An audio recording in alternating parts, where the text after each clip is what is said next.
So let us begin the penultimate section of this course. We'll talk about what are loops and iterators. So you studied looping in C, C++, Java. It is nothing but repetitive execution of a piece of code. So for a given amount of repetition, there is some condition, or otherwise it will become an infinite loop. So we'll see the example. So loop do. Okay, so this can be anything, like the so this is a keyword. Actually, do is a keyword, end is a keyword. Okay, so we'll create a loop. We'll print, this will keep printing until you hit Ctrl plus CY, because there's no condition that has been mentioned here, so this won't terminate until you abruptly stop the process. So yeah, this program will print this statement for infinite number of times until you press Ctrl Z to interrupt that process. So how do you control this? How do you control situations like these? Like, you don't want infinite loops because it will eventually result in your system getting crashed. So what you do is, you initialize a counter variable I equal to 0. Yeah, all of you must be well familiar with this thing, right? We use the I variable for counting the number of iterations in a loop. So I equal to 0. We begin the loop. We increment the value of I to 1, puts I, and we use the break statement. What this break statement do is, it will print this only one time. So this program is actually a very useless program, because if we have to print it one number of times, we do not require a loop. But anyway, this is just to show you an example what break can do. So break keyword actually exits the loop at any point wherever you find that break. So this is a conditional loop. So you have I equal to 0, you start the loop. What this program will do is, it will print all the even numbers, because we have incremented I by 2 every time. So we increment I by 2, puts I. So if I equal to 10, break. So once the value of I reaches to 10, no further execution will be possible because of this break statement, and therefore the output will be 2, 4, 6, 8, 10. So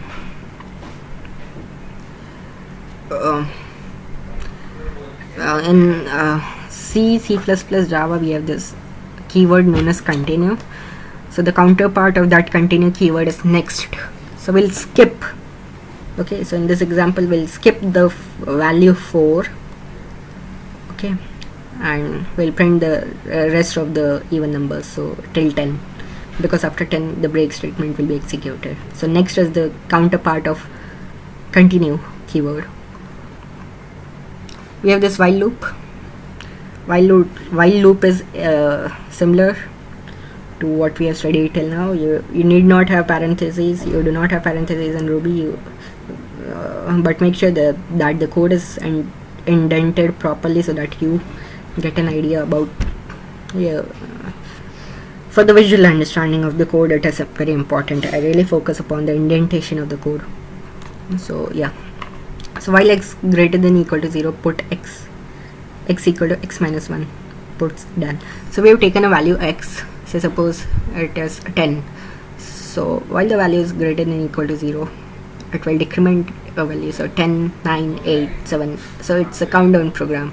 It will work till the value of x does not reach 0. Once it reaches 0, it will be printed and the program will terminate. So you can also do it like this: x minus equal to 1, the same thing, x equal to x minus 1 or x minus equal to 1. And this is common to the programming languages we have studied till now. Okay. So we have this until loop. So this is a new thing, right? So until x is less than 0, so we'll print the following statements. Okay, so we take a 10. So till 0 it won't be less than 0, so until that will print the value. So 10, 9, 8, 7, 6, 5, 4, 3, 2, 1, 0. Minus 1 is less than 0, so it won't work after that. So minus 1 will not get printed. So this is a very expressive way of writing code using the until keyword. So we have this do while loop. So do you want to do that again? Answer. If answer is not equal to, I will break it, or otherwise will put it again. Do you want to do that again? Do you want to do that again? Okay. So yeah. So we can also write it like this. So begin puts do you want to do that again, answer equal to gets dot chomp, and okay, so this will be printed only while the answer is y. Okay.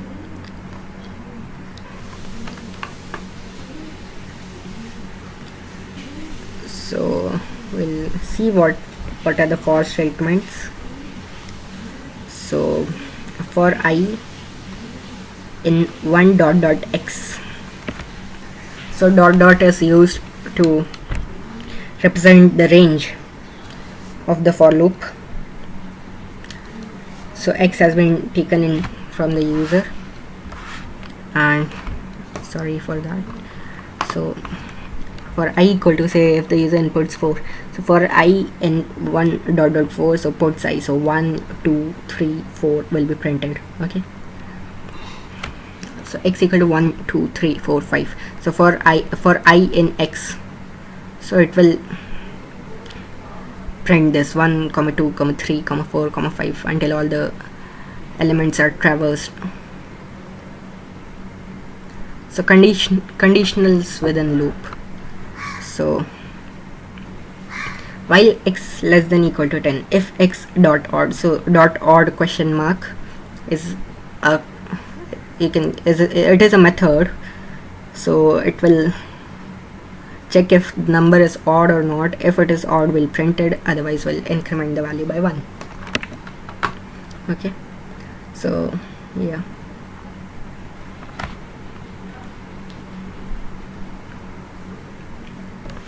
So we have something known as iterators. We have this in the standard template library concept of C++ as well.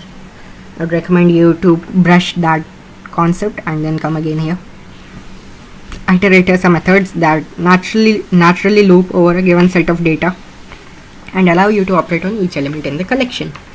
So names, we have this array names dot each. So for each name, puts name, which means for each name you just print like Bob, Joe, Steve, Janice, Susan and Helen. Okay, so yeah, this.